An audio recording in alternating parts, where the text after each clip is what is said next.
What's up? It's your boy Coach D, and it's another episode of Power Core Elite. Do you know somebody that's bipolar? Do you know somebody that's dealing with schizophrenia? Somebody that seems like they're here one minute and the next minute they somewhere else? Listen, this episode is just for you. This episode is going to detail how to deal with someone who's suffering from this condition.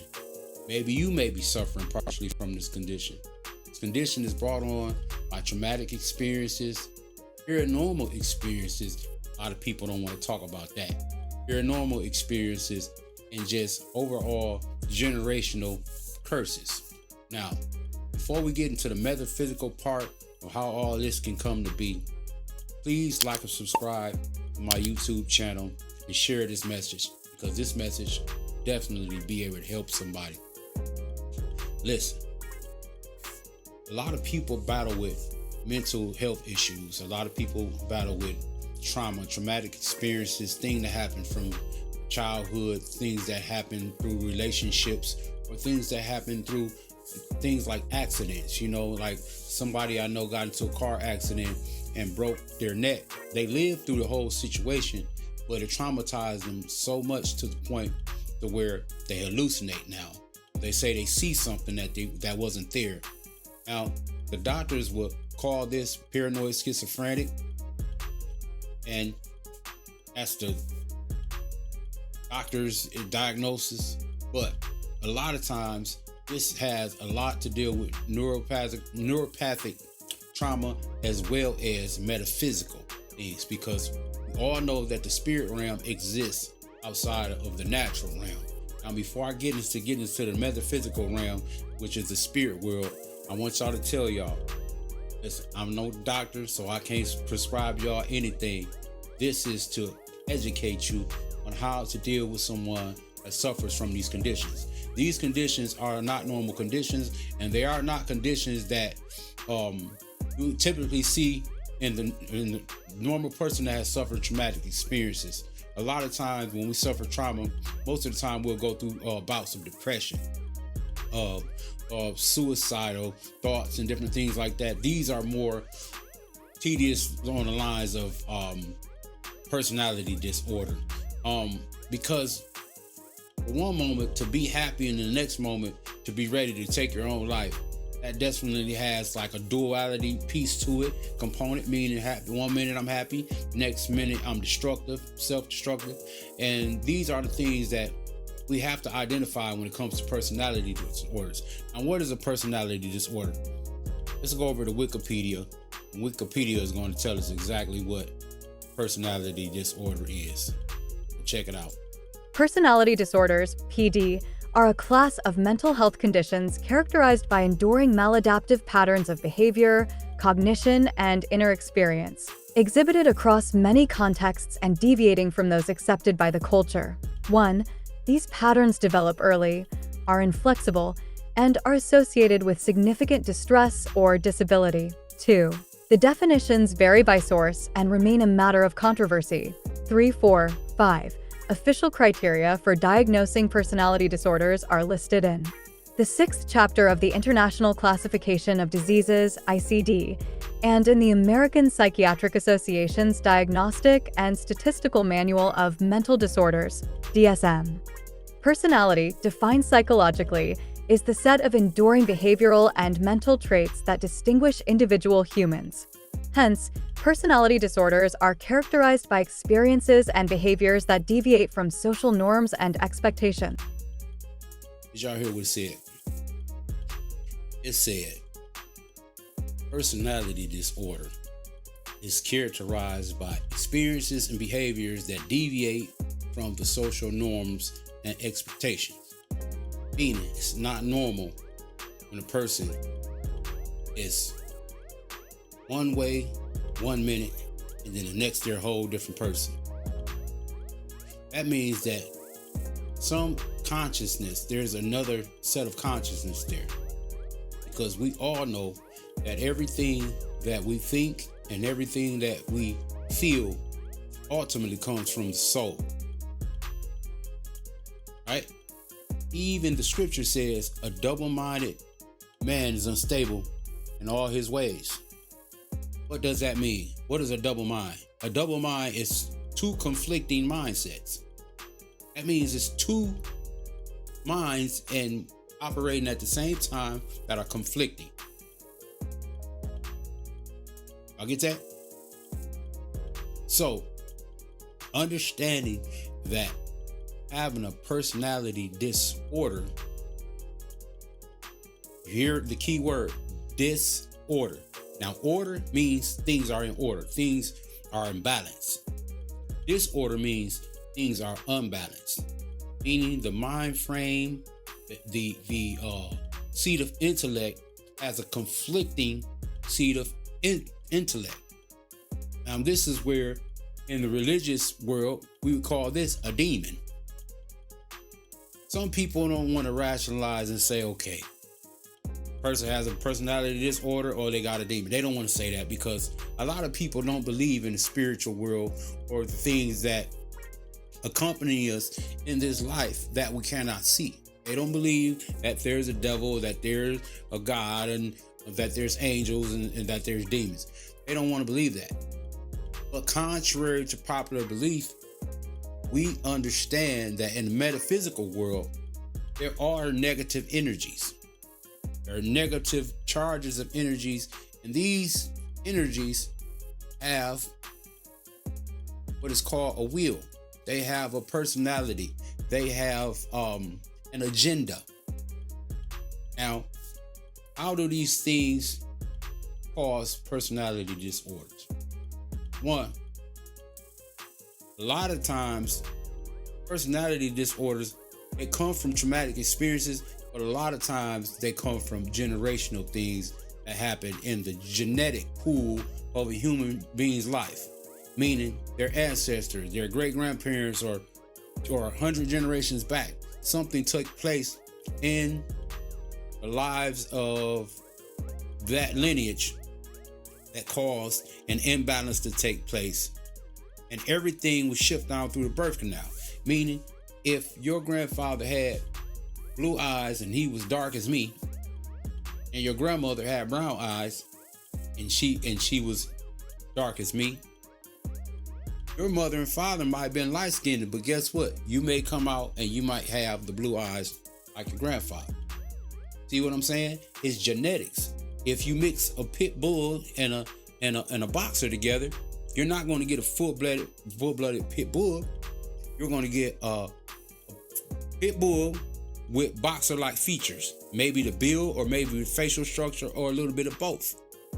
That means that genetics cross-pollinated can create a hybrid, meaning if you had somebody in your family that indulged in, let's say, a homosexual lifestyle, or they were involved with somebody that was bisexual, then that same energy and that same genetic DNA or thought pattern or thought makeup or the molecules that makes up the DNA can be transferable. And that way somebody can be born. You know what I'm saying? But here, not here nor there, listen, I ain't trying to stray away from what we're talking about. What we're talking about is the fact that a personality disorder can come in a lot of different ways. It can come in through traumatic experiences. It can come in through genetic DNA. It can come in through whole sorts of things like abuse. I know some females and some males that have suffered mental abuse to the point now where they have a schizophrenic sort of personality, meaning they can be cool 1 second and then the next minute 0 to 100. And I'm talking about 0 to 100. And before, growing up and being around them, they were never like that. So I feel like there is a transfer of energy, especially through genetics, especially through sexual activity. That is a quick way to transfer genetic energy and genetic DNA. So listen, how you deal with somebody that has these disorders and you're constantly working with them, whether it be, you do home health care and it's a client, or whether it's a family member, it's a child, first thing you have to do is you have to understand what the triggers are. You have to understand their emotional state. You have to be very sensitive and discerning of keywords, sounds, places, people, places, and things, because there are triggers. There are a lot of triggers that can trigger this personality disorder. Now, sometimes you don't have to do anything, and if it's very, very, very, very, very already has manifested itself in various different ways to where it has accumulated to where it don't need a trigger, and this is going into psychosis stage, meaning that it is getting worse, meaning that their mind is completely evolving into a whole nother place of reality. What the doctors will say and people will say, they're crazy. Now, I don't like to call people crazy. I like to call people emotionally challenged, mentally challenged, because it's a challenge to keep reality, our reality, the normal reality. So mentally challenged is a good word to use, because at the end of the day, they're being challenged mentally to stay in reality. They're being challenged to realize that the reality that is being presented to them mentally and emotionally is not really the reality that we see. So the way to deal with this is, first and foremost, prayer. Have to pray, because your words bring life or death to a situation. Meaning, your words spoken into the atmosphere create something in the spirit world, the metaphysical world, that you cannot see. You can speak good or bad, and it materializes in the world that we can't see, because even words and sounds are energy. Energy that when you speak, it creates an electrical charge, even in your own brain. The words that you speak can condemn you, or they can be a blessing to you, because even when you hear your own words, they create an electrical charge that goes into your nervous system, and it creates a visualization in your brain.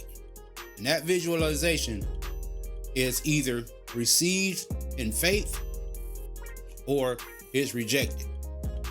Someone might say, oh, I got a pain in my arm. You might not think about a pain and see a picture in your head of pain. But if somebody say, oh, I'm hungry, I want chicken and fries, then that picture might pop in your head like a light bulb. You see what I'm saying? So your words and your words create thoughts, and your thoughts create electrical charges that then processes down and goes down a neurological pathway to your soul, and your soul is where your will and emotions lie at, which is going to receive, and your soul does not know what's reality and what's not, because in the spirit world, your soul is reality. So, what are we saying? Your words have the power to create things in the metaphysical realm that can manifest in the natural realm. This is proven. Science is proven that this is possible. The Bible even says, such as a man thinketh, so is he. You reap what you sow. If you sow words of encouragement, you will reap that benefit. If you sow words of calamity, you will reap the same. Listen, dealing with somebody with a personality disorder definitely takes a lot of prayer and a lot of patience, because we don't understand their reality as they understand our reality, but we don't understand their reality. Their reality could be half partial in our world and half partial in the metaphysical world, in which their eyes, because of trauma and because some type of opening has been open to where they're open to more susceptible to the spirit realm, they can see things that we can't see. Now people say, oh, they crazy, or they got demons. In case may be, they may be harboring something that is not of this world, that has taken a binding to that person. Why? Because they have been exposed to it. And once you see something, you can't unsee it. You understand what I'm saying? So we have to be careful how we deal with people with personality disorders. Some are mild cases where it's just, it's hormonal imbalances. They're moody. Your female might be that time of the month. You just moody. It don't mean that you seeing things or that you hearing voices. These things, they vary in levels of manifestation. We have to be patient because we don't know what level of manifestation these things are, taking place in your loved one's life. We don't know how bad it got them, how of a clutch that it have them. You know what I'm saying? So you got to be careful how you treat them. The other thing that we have to realize that people having personality disorders are, a lot of times they don't want to be bothered. A lot of times people with personality disorders will rather be by themselves. But what they'll do, they'll just lock themselves away from everybody. Most of them are introverts. Most of them, they would rather be alone. And so a lot of times they're antisocial because they don't want to deal with the stress of trying to put up a reality that they're not living in. See what I'm saying? They don't live in that reality. Most of them are not persons because it's already too much stress to keep up with their own reality. Knowing that one minute they're thinking this way, the next minute they're thinking a whole nother way, and they feel like it's kind of harmful to themselves, or most of the time it's embarrassing because they don't understand how to break free from it. These things are rooted in spiritual. They may have come in through natural pathways, but these things are neurological, but they are connected to the metaphysical world, because having a duality personality means that there's not just one person in operation. There is a whole nother form of consciousness that's operating as well, because no person has two souls. No human being on this earth has two souls. You got a soul and a spirit and a physical fleshly body, but you don't have two souls. So when a person have a personality disorder and they're this one way, this way, and the next minute that way, that is a proven fact that there is duality taking place and that there is something else in charge at that moment. You have all these different serial killers that killed a lot of people, and when they ask them questions like, why did you do it? Say things like, devil made me do it, or something took over me, something took over my mind. Now you can say, oh, it's just crazy.